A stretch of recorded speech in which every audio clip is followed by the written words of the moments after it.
So, following on from the previous video about polyrhythmic texture, and I gave a simple example there of a two-part polyrhythmic texture.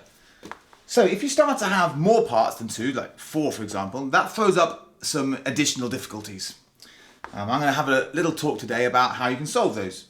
So for example, if you want to have 4 different speeds doing descending patterns, there's quite a lot of limitations inherent in that to do with the size of your hand. So I've got a little pattern here.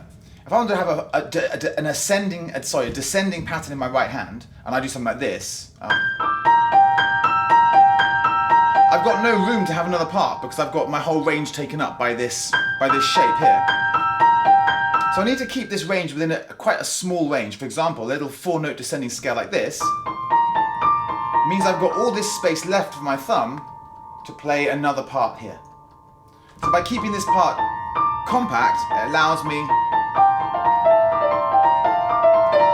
some more room to play this one. And this is important because these are both quite fast and there's not enough time for me to be jumping around between the parts. In the left hand, we've got a different kind of problem.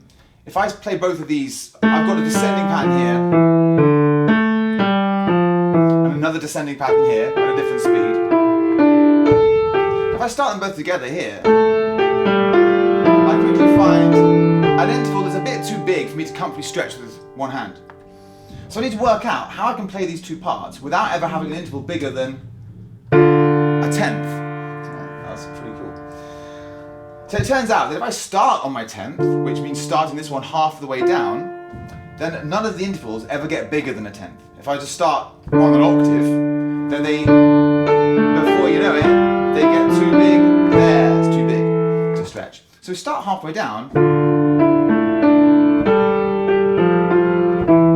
and there it works. They can weave in and out of each other without ever making an interval bigger than a 10th.